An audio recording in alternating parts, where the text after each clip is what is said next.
Hello friends, good morning. ಇವತ್ತು Sunday ಆದ ಕಾರಣ ನಾವು ಮನೆ ನೋಡ್ತಾ ಇದ್ದೇವೆ. ಸೊ ಮನೆ ಶಿಫ್ಟ್ ಮಾಡುವ ಅಂತೇಳಿ. ಸೊ ಹಂಗಾಗಿ ಮನೆ ನೋಡ್ಲಿಕ್ಕೆ ಹೋಗುವಾಗ ಅಲ್ಲಿ ಓನರ್ ಒಬ್ಬರು ನಮಗೆ ಜಾಕ್ ಫ್ರೂಟ್ಸ್ ಕೊಟ್ಟರು. ಅದನ್ನು ಕ್ಲೀನ್ ಮಾಡಿ ಸ್ವಲ್ಪ ಸಾಂಬಾರು ಮಾಡಿದ್ವಿ.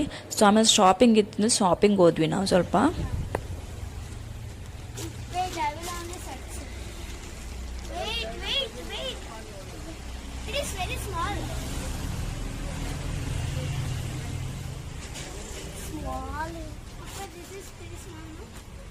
ಶಾಪಿಂಗ್ ಮುಗಿಯುವಾಗ ಆಲ್ಮೋಸ್ಟ್ 7:30 ಆಗಿರ್ಬೋದು. ಸೊ ಆಮೇಲೆ ಬಂದ್ವಿ, ಮನೆ ಕಡೆ ಬಂದ್ವಿ. ಸ್ವಲ್ಪ ಸೈಕಲ್ ಮೆಟ್ಟಿದ್ರು. ಇವತ್ತು ಸೈಕಲ್ ಮೆಟ್ಟಿಲ್ಲ ಅಂದರೆ ಸೈಕಲ್ ಮೆಟ್ಟಿದ್ರು. ಸೈಕಲ್ ನಿಂಗೇನೆ, ನಾ ಬೇರೆ ಅಕ್ಕ ನೀನು ಬೇರೆ ಸೈಕಲ್ ತಗೊಂತ ಅವನೇ ಹೇಳಿದ್ದಾನೆ. ತಗೊಳ್ಳೋದು ಗೇಟ್ ಸೈಕಲ್. ಯಾರು? ನಾನು. ಗೇರ್ ಸೈಕಲ್ ಅಲ್ಲ ನಿಂಗೆ? ನಾನು ಗೇರ್ ಸೈಕಲ್ ಇಲ್ಲ, ಲೇಡೀಸ್ ಸೈಕಲ್.